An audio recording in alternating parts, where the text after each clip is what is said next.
Another episode of Strive Dialogues. Namaskar, Pranam, Sasrikal to everyone who's going to be on the show and who will see later also. Today we are going to discuss China's economy, which is showing signs of resurgence as per many.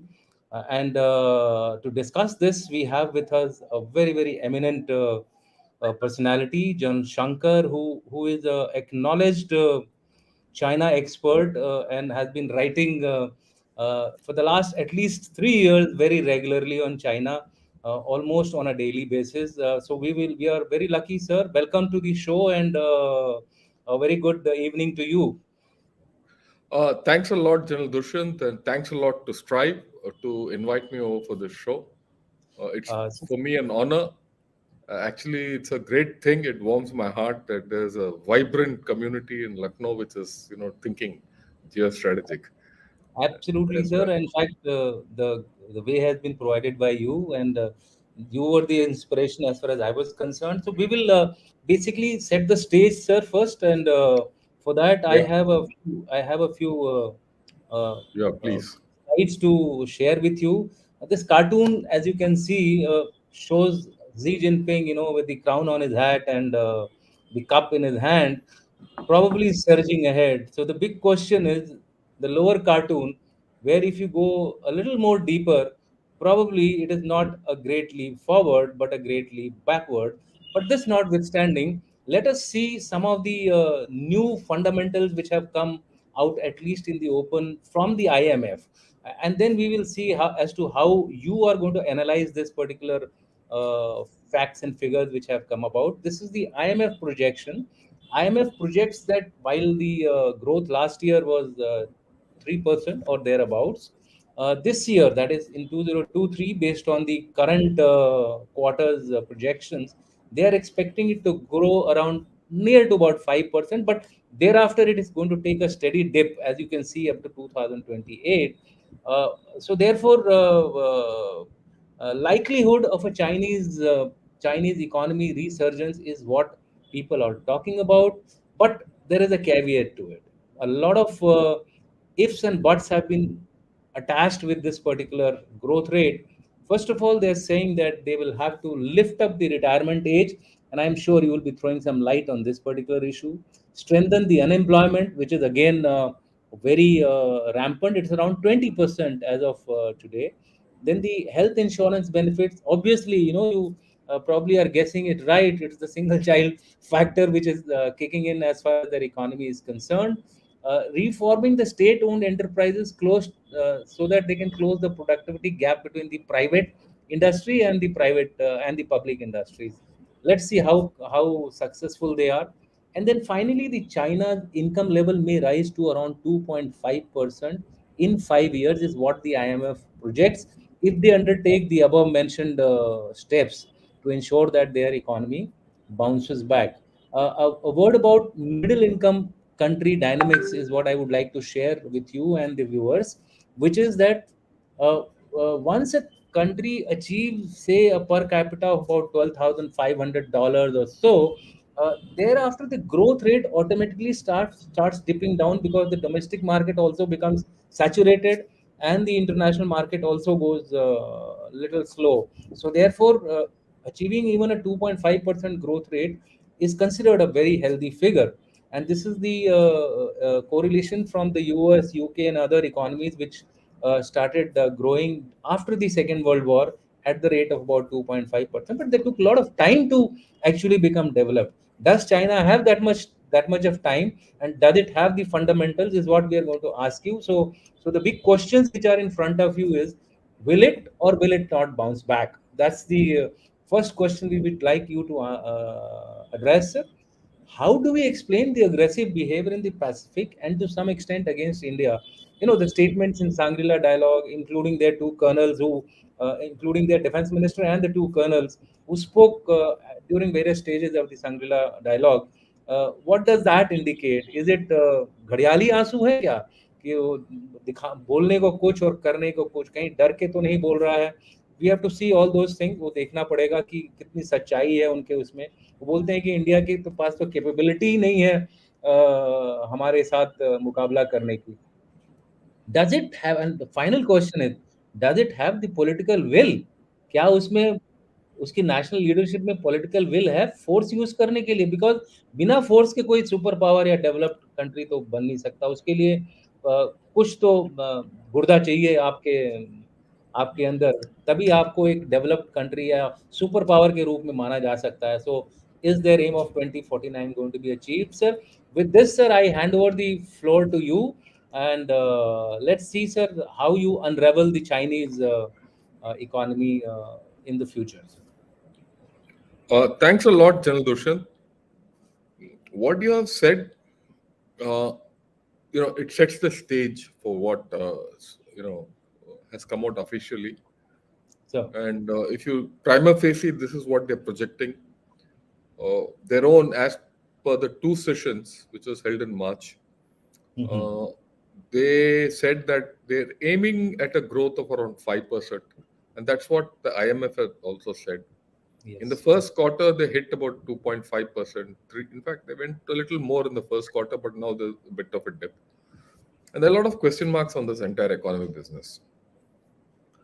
Will it bounce back is a later day question.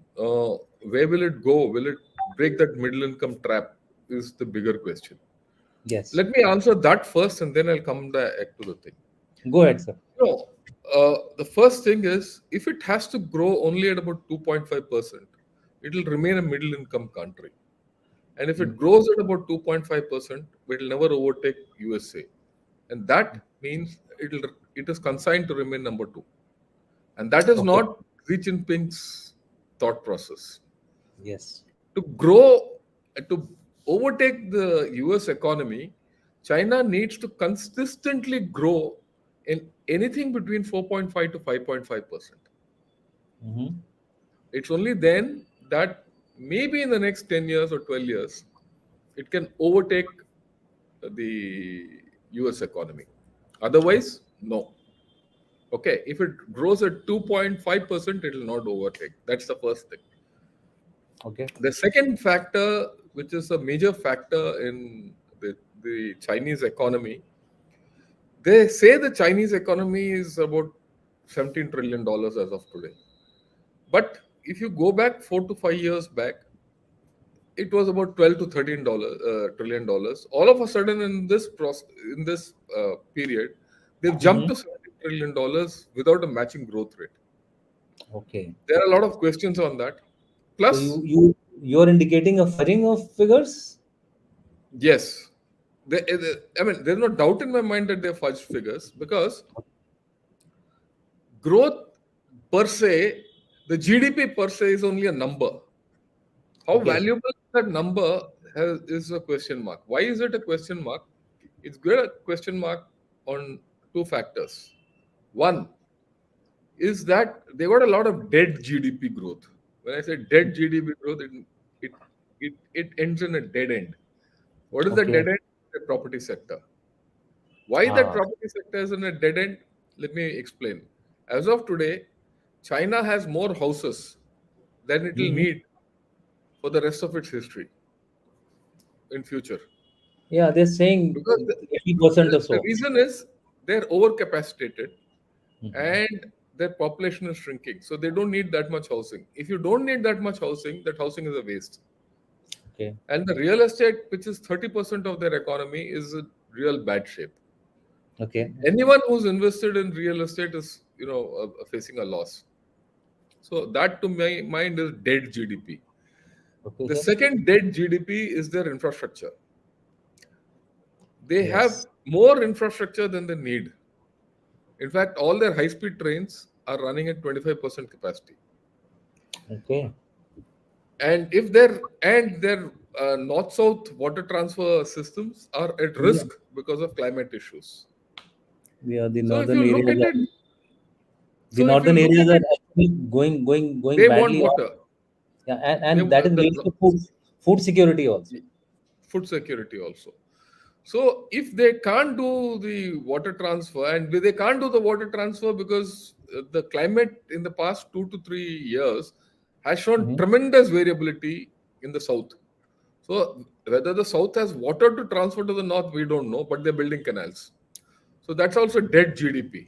It might give you immediate GDP hike, but it will not give you the return of income on a GDP on the longer horizon. Okay. The third problem they have is the BRI. The BRI is not giving them a return of investment. They put in a lot of money. Everyone owes them Absolutely. money. So there's no, again, that's dead GDP. So I call this, I mean, this is a term which I've put across. So I there's a mean, lot of dead GDP. people refer it to as NPAs, leading to debt GDP. Yeah, no, I call it dead GDP because that GDP is not going to give them any value. Correct, sir. Okay. So it's not a Yeah. non-performing asset because even if you reform and do whatever you want with that non-performing asset, you can't revive Mhm. it. Okay. There is So no to need that actually. extent, there's no yield. Which Okay. whatever you Yeah. do, there's no yield. Yeah. So, So if there's no yield, the growth cannot be beyond a point. Okay. So we'll leave this. Let's okay. look at the short term.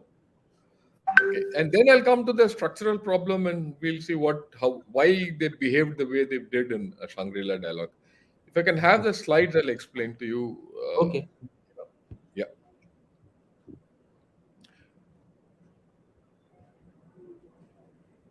Yeah.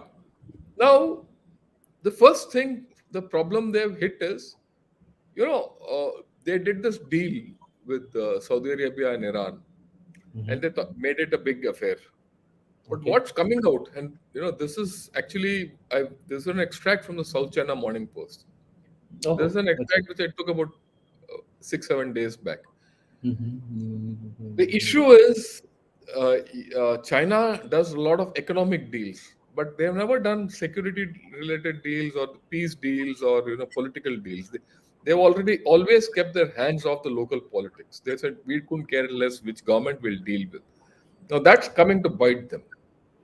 Okay. So, So, so their stance that they're going to be a superpower, yeah, wo, and all that is coming in a so problem. And somewhere they're shy of using security as a measure for measure, yeah. forwarding And forwarding the if you message. see USA earlier, UK and USSR, even now, they Yeah. commit in security related issues and global Yeah, you're policing, right.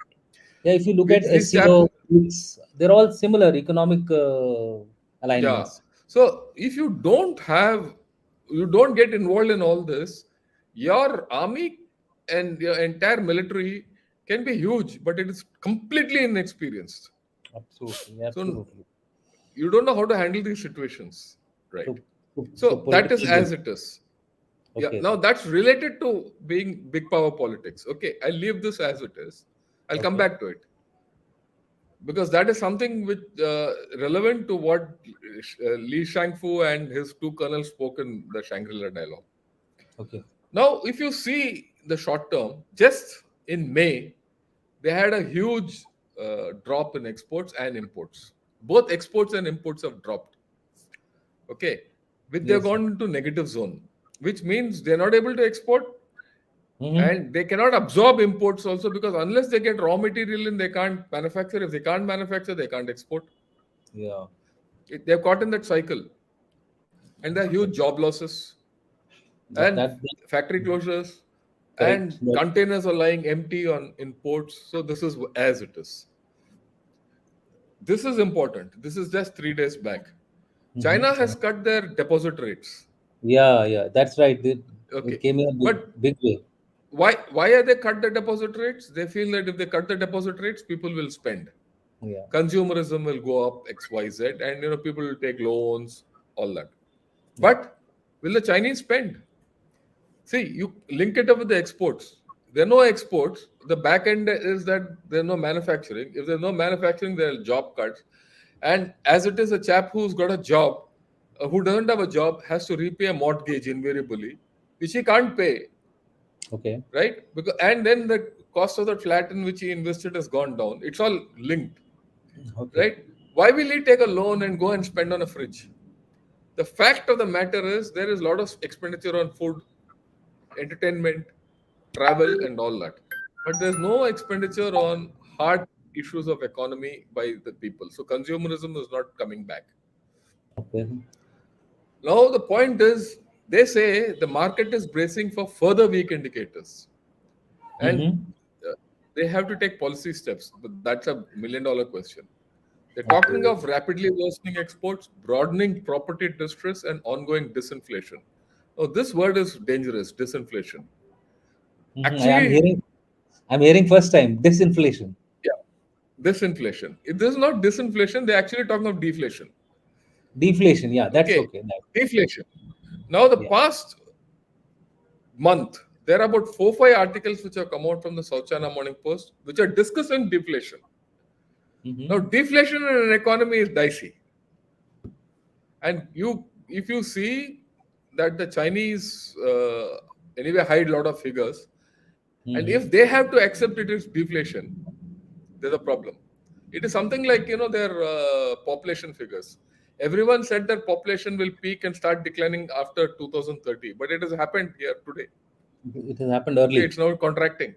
It's happened Yes, 10 years early. 10 years early, right? Okay, and it is irreversible. Okay, That's that's that's another factor. irreversible. That's the point. Okay, Yeah, and that's mathematical. Right? absolutely. Population will decrease is mathematical. There is no it's been discussion proved. on that. Yeah, it's Yeah. proved beyond doubt. Now, similarly, this deflation is something which will get proved. That's my view. Okay. Post reopening, domestic demand is falling to offset failing overseas orders. I'll talk about this overseas order a little later. Mhm. Their debt crisis is there, and they're Ah, that also is very facing yeah, yeah. deflationary risks and investor confidence. I'll talk about this also later. Mhm. Their consumer prices grew mildly in May, while factory gate deflation deepened. Okay. And this slide is a consolidation of about 6 7 articles.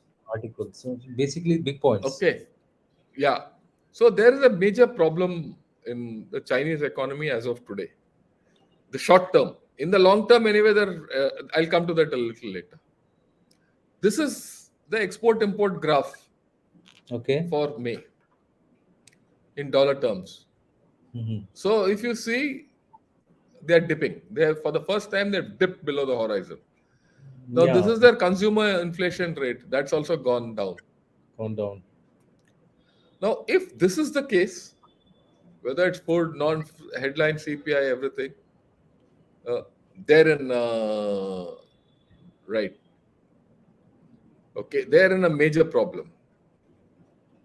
Yeah, there. Okay, okay. Then if you look at this, they had a fair. It's called the Canton Fair, in Mm-hmm. which they more than 5,000 people come and display, exhibitors come and display their wares, and gadgets, and all that. Yeah, yeah. Now, in this fair, no one from the Western economy came. They're all people who came from Africa, ASEAN, and all that, who Absolutely. wanted value-added stuff. They didn't want costly stuff. There are no orders. So, Correct. if you see what I had said earlier, there are no orders for them. There are no Mhm. export orders. And what export? And that too, these countries which came are the ones which had line of credit from China. So, Yeah. China का ही पैसा वापस यही मिल रहा है इनको. So I mean So, there's that nothing. brings me to a point that I believe their external debt is 250% Percent, yeah, more than their annual incomes. income. Yes. Why? There's a reason. Because you take a case of Pakistan. Pakistan has X amount of debt, and it is supposed to repay back every month or 2 months or 6 months, whatever the repayment schedule is. Yeah, yeah, And and they're Pakistan can't rolling, repay back. so they're So rolling it what is over. China doing? No, they're rolling it over. Rolling it over means what? The debt is adding on. They're giving Absolutely another debt to cancel that debt correct. with new interest. So the debt is adding on, right? Absolutely, And it absolutely. is adding on. It is compounding. Okay, And I believe it and is with that's the all case. the, and I believe it is with all the countries, not Yeah, only it's not Pakistan. only not only like Pakistan. I've given you an example. It's with Zambia.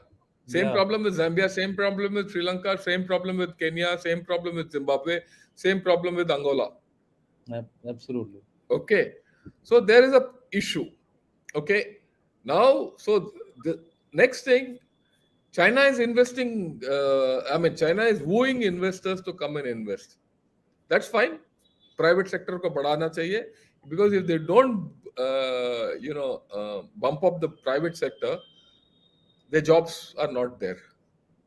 There's no investment because local investment is zero. But they also are putting exit bans that you can't leave and you can't take money out. So if you are asking people to come in and tell them you can't take money out, who'll come? No one is coming. And I would like to add here that I believe they have nominated people from the government to oversee these Yeah, yeah, yeah. companies, There's a private there, companies. there yeah, that they can't take money out. Yeah. So I mean, it's a catch 22 situation which these guys have got themselves into. No, not only that, they've also given edicts to the private companies that they can't take data also out. The Yes. data is also being, you see, many of these companies like Bain and Co. and McKinsey and all, they are Yeah. into data. Correct. Okay, they are analysts. Yeah. Now they are not being given access to data XYZ. So as a result, everything is already. No one is interested in going there. That is why Canton Fair, not only Canton, in Shanghai there was an energy fair. Even there, the same problem was there. Okay. Okay. Now Xi Jinping wants dual circulation. Dual circulation means export. जो export नहीं हुआ अंदर बेचो. अंदर ना बेचो. export हो रहा है ना consume हो रहा है. In any case, dual circulation was a theory which he propagated in 2020 when the virus broke out and the pandemic started happening. Okay. So now he's restarting that whole story, and Okay. he's already told. He went to Mongolia 2 days back, and he said he needs to protect China's economy in extreme conditions. He's talking of worst case and extreme scenarios to withstand high winds and waves and even perilous storms. ये जो this sentence he's repeating now every 2-3 months. Yes. Yes. कुछ तो problem होगा कि ये बोल रहा है ये. तो एक क्वेश्चन जो मेरे दिमाग में आ रहा है जिस जिस तरह से आप बता रहे हैं, तो क्या जी जिनपिंग को इसके बारे में पता नहीं था जब उसने ये अपनी पॉलिसी चाइना की इकोनॉमी के ऊपर निकाली थी कि इस तरह की सिचुएशन आने वाली है, he is going to face this kind of a situation. Doesn't it look very naive that this guy has still continued with state control over private firms and not allowing these guys to function in the country the way they would like to function, especially the private sector, I'm saying. Look, what you're saying is absolutely valid, but I'll answer this question holistically a little later. Okay. Okay, because unless we understand what is this holistic idea, okay, we'll miss the thing, right? Then the next question is, can China spend its way back to glory days of economic growth? What did they do earlier? It was all investment driven growth, Yeah. right? Now that investment driven growth was investment in property, investment in infrastructure, investment in north south water transfer, XYZ. Now all those have reached their peak, so they can't invest more. But despite that, there are a lot of investment which are ongoing and committed investments. After all, if you started a railway line, you can't now all of a sudden abandon it midway. So that investment in the pipeline has to continue, and that investment, as it keeps continuing, is going to give you no returns. So there's no Yeah. question of glory days ahead through investment, and Yeah, because there only it has to be taken somewhere, no? These yeah, so it's not happening. So yeah, unless Chinese people start consuming, it won't happen. They won't consume even in the short run. Whatever is happening, they can't consume. In the long run, the decline will start of population. They can't consume, and as people get older, the requirement of manpower. consumption is different. Correct. Okay. In fact, today there's an article in Global Times on the silver economy. Of course, Global Times will say, "Oh, हम silver economy में जाएंगे, China को revive करेंगे and all." अरे बुड्ढे लोग आप जैसे और मेरे जैसे कैसे इंडिया को रिकवर कराएंगे? You need youth बिल्कुल. to do You that. need workforce. Workforce. You and I have gone past the hill. You and I can only talk on YouTube. Yeah. I mean, let's be very frank. No, who will work in the fields? Correct. Correct. जमीन में काम कौन करेगा to Guys go to the grain उगाने factory. के लिए? Yeah, you're right, sir. You're right. Absolutely Productivity is a factor of youth. Productivity is a factor of training. correct. So, so you can't, you and I can be productive in other things, but not in hard work, right? We Correct. don't have that capability. So that's the problem. Okay. Now I'll get back to the main thing which you asked me. Didn't Xi Jinping know about it or not? Now, Hmm. this is a fundamental slide which I keep using for many explanations. Yeah. This, I started forming after the 20th Party Congress. And really, this format I have now come to, I'm very convinced about it, that after the two sessions which was held in March, that I evaluate China on this matrix. What is this matrix? Hmm. Right from the 20th Party Congress and the two sessions, Xi Jinping has been talking of diplomacy, high tech, and military and Yeah. security. These are the watchwords. Okay, Bilkul. but his problems are real estate, infrastructure, exports, private sector, jobs, consumption, food security, and healthcare. All these eight are in bad shape. Yes. Whether you like it or not, they're in bad shape. They're And in bad mind shape. you, it is not my talking. Yeah, I it's up can. as per them. It, it is It's as per them. proven. It is as per them and international assessments. Yeah. Their long-term problems are demography and climate change. That is also ascertained. Yes, Right. absolutely. Now, what Xi Jinping is doing is he's using diplomacy, technology, and military to leverage things like BRI, etc., to do a backward integration into his economy, right?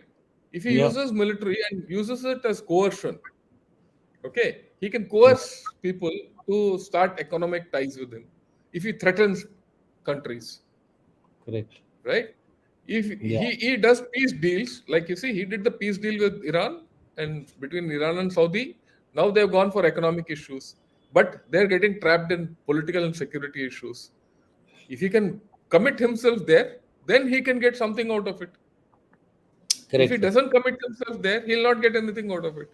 It'll only be the existing economy. So whether he will commit on these three, four is a question. Now, every second day, if you see from Chinese media, one day it's a radar, the other day it's a hypersonic tunnel, the third day it's, they want to put a constellation which overpowers Starlink in the next 10 years. A lot of high tech stuff coming out. Now, we don't know whether it's pure influence operations or propaganda or, just talking. Because if Xi Jinping is putting so much money and betting on something where there are no outcomes, that money is gone.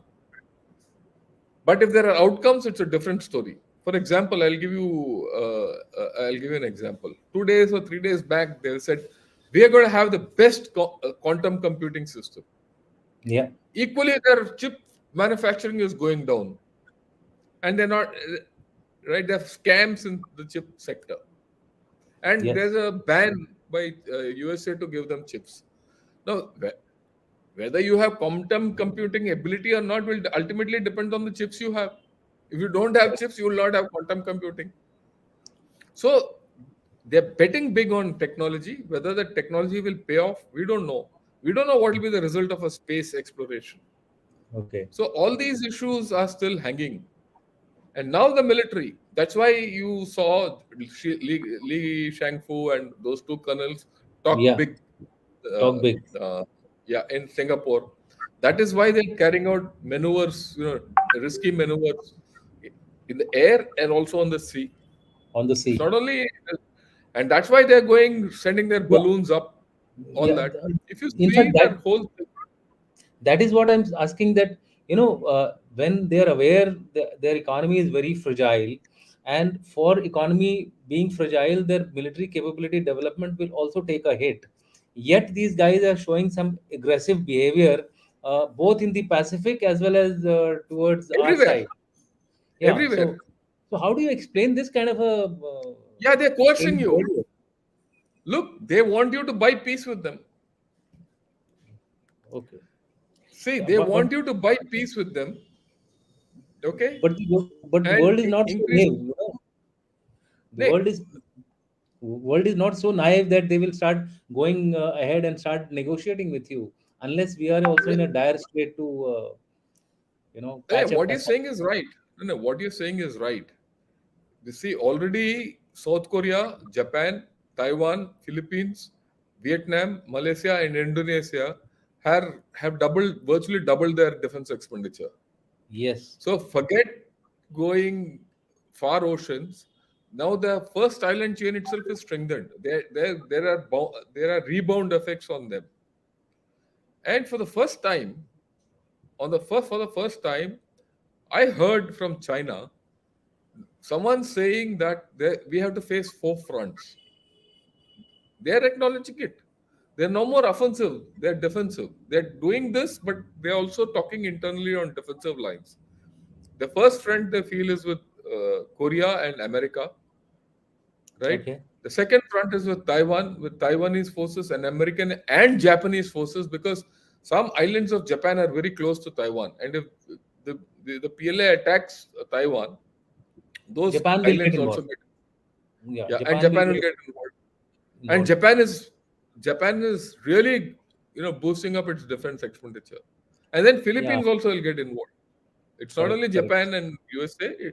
Philippines also gets involved, So you're right? referring to the forefront war, Yeah, forefront thing which the Chinese are facing as of today, yeah. And third front, they say, is in the South China Sea and the Pacific, with with Australia and USA. And the and you. fourth front is against India. Yeah, I mean, this forefront thinking theory is theirs. It's not yours and okay. mine. I always thought that China will be in a two front situation. No, I always One said that front, I always said that I shared that article with you when I said that about 3 years back that it yeah, is they who are being choked and not we who are being not we surrounded by who will the get upper. work. Yeah. Yeah. So So I, now they are in a situation, okay, and their only way out seems to be to go with Putin, and that is why they have sent out a special emissary to end the Ukraine war. You okay, see, look, many people say that the Ukraine war, uh, China is the biggest beneficiary. That's what everyone, the common perception is. But today, the Chinese are feeling the pinch of the Ukraine war. oh Why? yes, What I told you, no one is coming to buy anything from there, because till the Ukraine war continues, the buying absolutely. power of the rich countries has gone. And Europe is in deflation. The Germans Yeah, are in a recession, recession. and So they they are will not buy. If they are in a recession, there will be a back effect on China. correct. So I mean, we can take the slides off. We can, Yeah, now we right, can discuss something which is where is okay. right. That would- So this this is where China is today. I mean, yeah. many people say that China will bounce and all that. I don't see a bounce, So so right? sir, that brings me to a question, which is that does it have the political will to actually go ahead and use its military power? Because this is one question which has been bugging most of the people. They have not had any operational experience, somewhere indicating that possibly I don't think they are they don't have the will to actually go military. They may be talking military modernization, but where is the example? And if and Yeah, if they decide and if they decide, will India be the low hanging fruit? These are the two questions. You can combine them together, sir. yeah. I First and foremost, this coercion will work. Military coercion will work against weaker countries, right? Yes. Okay, if they single out and tackle each country on their own, which they used to do earlier, and they succeed in it, then it will work. But what can they do against Europe? Can they do against America? What can they do against Canada? What can they do against Australia? Because these are the big countries which are the big buyers of Chinese goods. Their economy will not revive unless these people are brought under Kabu. Yeah. The only way they can do is take Taiwan. So what if you take Taiwan? Will it revive your economy? It will not. If it doesn't revive your economy and if you go into Taiwan, it's a high risk option, because there's no chance of, I won't say chance of success, the chance of success is risky, Okay. right? Now, if you don't succeed and you get caught in a prolonged war like Ukraine, what do you Hmm. do? You're gone. Okay. And what if a reversal takes place and something happens on the mainland and the coast is still vulnerable? It's okay. You say, I have a ship breaker and a aircraft breaker, one missile, ye, wo. Yeah, and Some, I mean, China, America has not spoken what it has. yes, it is not. It is not. Okay. They have not responded as yet in words or On in these kind. yeah. Either in So words or in kind. yeah. So and it's foolish to think that America doesn't have equivalent weapons. Yeah, yeah. That is, of course, naive thinking. That's naive thinking. Naive thinking. Okay. In fact, I rate the defense minister's speech that day of China as some kind of a showmanship and nothing more than that. Yes.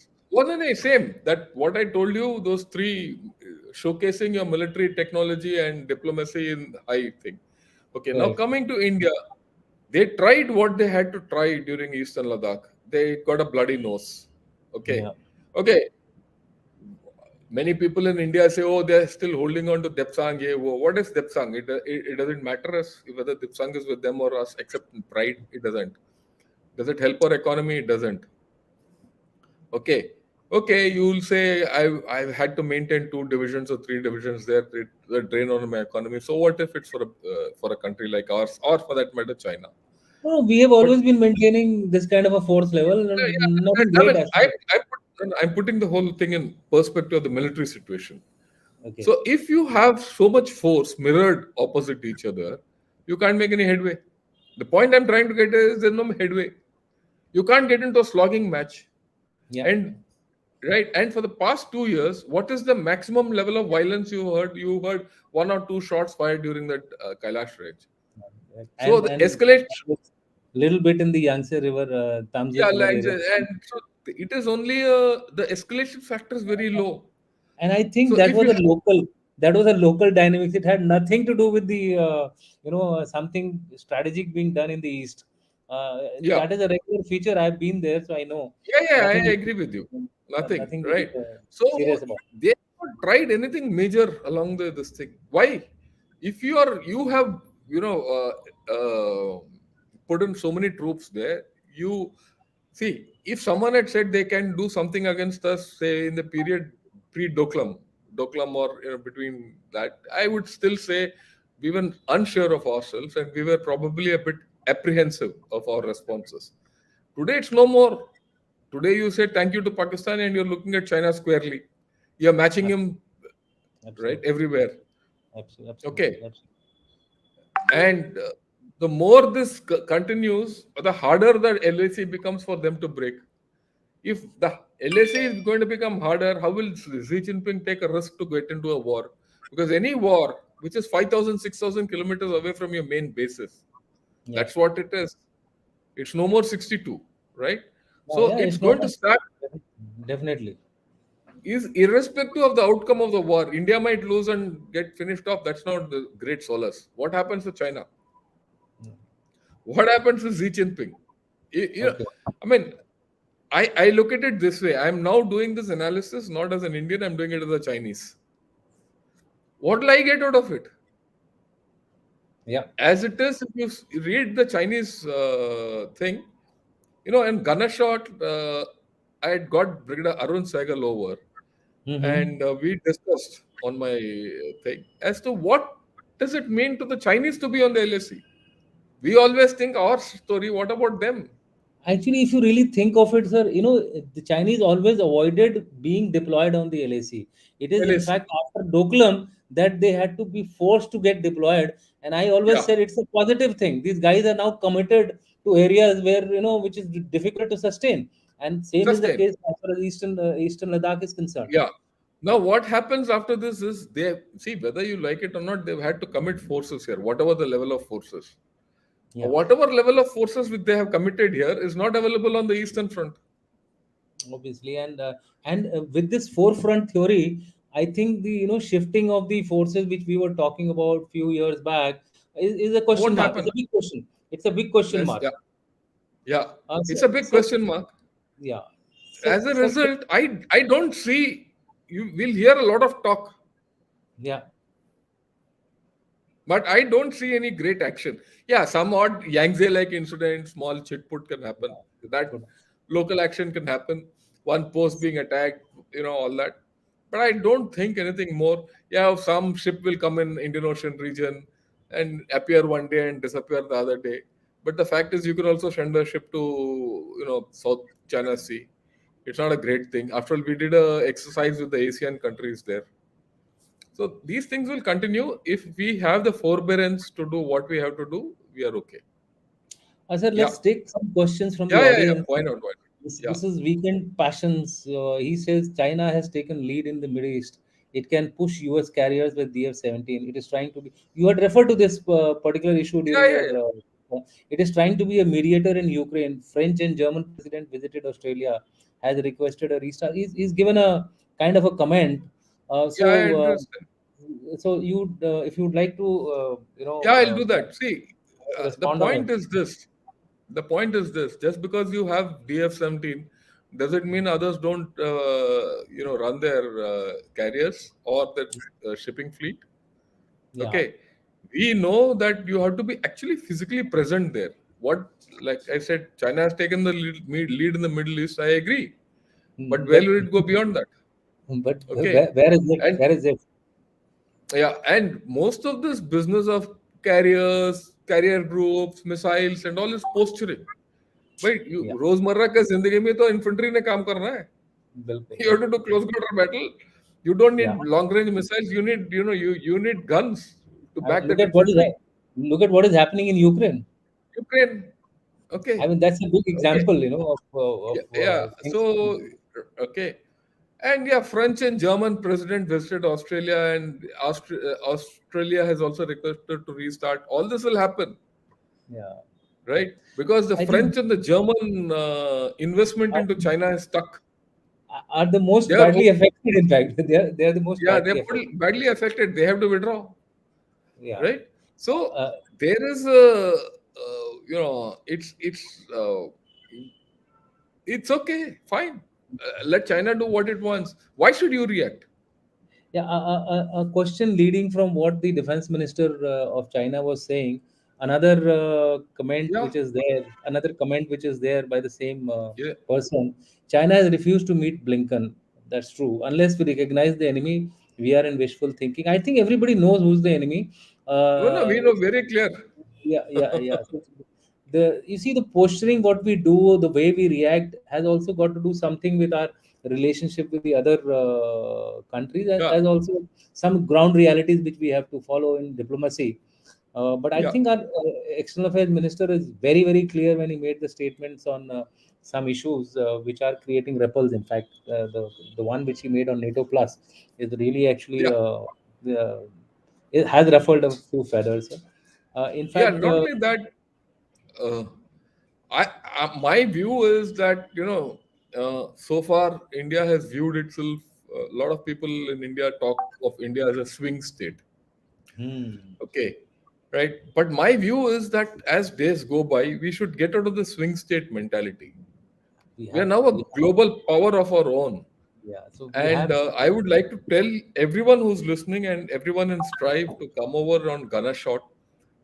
And I will request you to join me on 15th. I'm going to okay. start a dialogue. It's going to Hmm. be a dialogue over about 5, 6 parts, where we are going to discuss this quadrilateral between Russia, China, USA, and India as great power players, and how India has to transform. And unless we start thinking as a great power, we will not be one. I think we have to navigate beyond this strategic autonomy thing to a little more polarized Yeah, thinking. I think we need to become one of the poles now. I mean, let's put it this way. Let's yeah, make it a I have. multipolar. Let's make it a Yeah, multipolar world and not just keep calling that there is a need for a multipolar world. We should become one of the poles, whether we are the third pole or the fourth pole at this point in it time. doesn't matter, but That we are a doesn't pole. matter unless we start working towards it. We are not going to. Some additional comments are there, sir, but Yeah, yeah, yeah. Go ahead. we are running short of time. uh, this is from will China bounce back after COVID better than India when Indian market is better now? basically he's comparing India, and I mean this is a given. India is a bright spot today. If you look at it from the economic perspective, if you want to say something about it, you can add on to it. No, I we don't. see we bounce back, but they are not able to bounce back. Yeah, that In fact, actually they're weakening off. one of the videos I was watching, they were saying that the problem with the Chinese is that earlier they thrived on the growth because they had a very cheap labor. That cheap labor has become costly labor now, and the Now, yeah, Vietnamese and the Indians are taking a march ahead of them because of this. That our cost of production has become cheaper than the Chinese cost of cheaper. production. No, So it's not only that. See, China was an aided economy. yeah, yeah, You know, they existed on the goodwill of the developed world. Today, it's no more there. So right, that factor also comes in, right? The internal and the external factors both come in. And then, of course, the thing that you see the compact, the social contract of the people and the CCP has also changed. When correct. Mao was there, we had discussed it Yeah, right on Ghana yeah, Short channel once. yeah, When yeah, yeah. it was your presentation, It was with Mao, me. yeah, Mao used ideology, the communist ideology, to Yeah, hold the country. correct. Deng Xiaoping, Better Jiang life, Zemin, and Hu Jintao, they spoke of economy and better prosperity, lives, common better prosperity. life, right, and everything to the Chinese.